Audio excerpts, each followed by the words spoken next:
This man was killed because of 100 naira after only attempting to separate a fight, one that he did not start. We are talking about the killing of 38-year-old David Sunday Imo, a sound engineer and a father of two who lost his life to an angry mob of motorcycle riders on the 12th of May 2022 along Admiralty Way, Lekki, Lagos. This happened pretty much the same day Deborah Yakubu was lynched in Sokoto, and almost in similar fashion. Except this was not because of blasphemy, but because of 100 naira, which is 25 cents. And the worst part of it all is that the person who was killed was not even involved in the initial chaos that caused this whole tragedy. He was only going to help his friends, but he was the only one who ended up dead.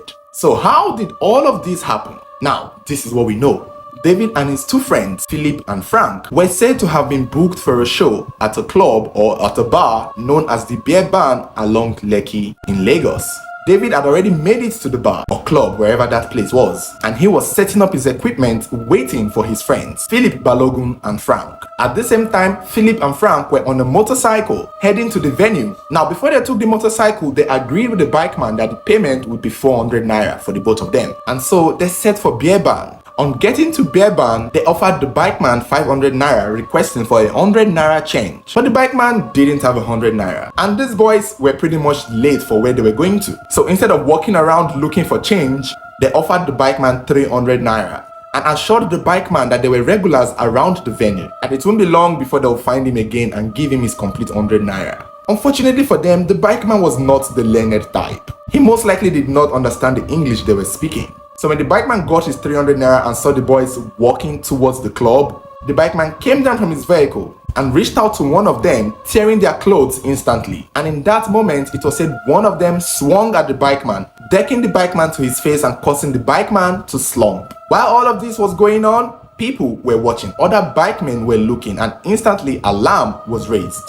And that was how things escalated. The boys were immediately dubbed Yahoo Boys and accused of attempting to use the bikeman for money rituals. Things only got worse from here. In an instant, bikemen began to troop at the site, and the two boys, Frank and Philip, were held by the mob and told to wake the bikeman up, because to them they assumed the bikeman was dead. And the reason why they actually assumed the bikeman was dead was because just a week ago, or just a week before this incident, one of their fellow bikemen was said to have slumped and died for no reason.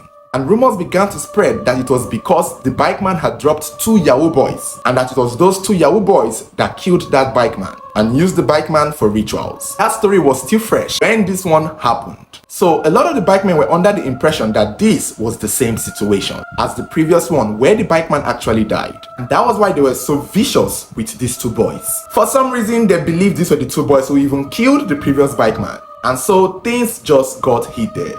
Just a reminder, the victim that we are talking about, Dave Imo, was not even outside at the time. He was still inside the building setting up equipment waiting for his friends, which would make you wonder, how was he the one that ended up being killed, stoned, beaten, and set on fire? Ow. Well, we're getting there. While Frank and Philip were being accosted by the angry bike mob along Admiralty Way in Lekki there, at night to be specific, because all of this was happening at night, the crowd was only growing on them, and they were forced to explain themselves to the mob that they were not Yahoo boys nor were they ritualists, that the bikeman was the one who attacked them first and they only defended themselves and the bikeman fainted. And so they were made to wake the bikeman, they were made to, resurrect the bikeman, because they all thought that the bikeman was dead. Obviously, the bikeman had fainted and his condition was not something that would easily just wake up like that. And while they were attempting to probably resuscitate the man, the angry mob was pouncing on them, beating them, accusing them of being ritualists, and calling them Yahoo boys. The boys even told the mob that they had a show at the Beer Barn there. They even had to call somebody from the Beer Barn, like one of the organizers, to confirm that, these boys were actually working at the Beer Barn and that they were not Yahoo boys. And this is where things got bad for them, because when they called the organizer of the Beer Barn, or when they called the people who invited them for the show at the Beer Barn, it was alleged that Beer Barn denied knowing the two boys. They claimed that the two boys were not scheduled to perform in their bar and that they've not even seen them before. And that was how things got worse for these two boys. Except they were not the ones who died. Now, Dave, seeing that his friends were stranded outside by a mob of angry bikemen, and realizing that the Beer Barn had denied knowing them, had no option but to go out himself to see if he can vouch for his friends. Apparently, that would be his only crime, to choose to speak up and help his friends from being lynched by this angry mob, only for him to be the only one ending up getting killed by that angry mob. So when Dave went outside to speak to the crowd, he was trying to help his friends. Things had already heated by that time. His friends were even being beaten. He tried to explain to the mob that he was the one invited by their band to perform at their club, but he couldn't do it by himself because he had to invite his friends. Most likely he was the one who invited the two guys, saying that he was the sound engineer, saying that he was most likely the one that bear band could have hired,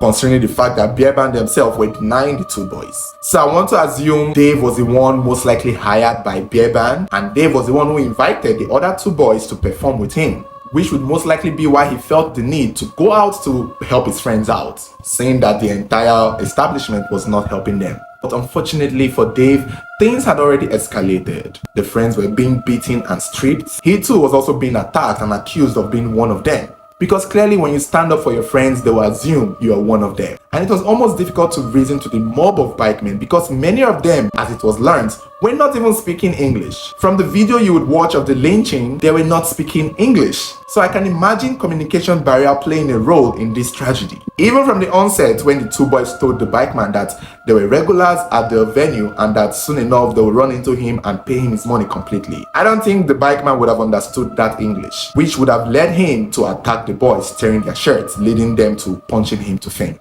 Talking about faint, the bikeman soon woke up from his slump. He was sat up and revived, and clearly he was alive. You would think because the bikeman is alive at this point that this angry mob would leave these boys alone. But no, in fact, it only got worse, because to the angry mob, the reason why the bikeman was alive was because they came to rescue him. They now deemed the whole thing a failed ritual attempt, making it look like these boys were actually using the bikeman for money rituals, but they failed. And things only got worse from here on. Beating for the boys doubled, including Dave himself. At this point, Dave has now seen that things has escalated. He could not help his friends. In fact, his life was also at stake.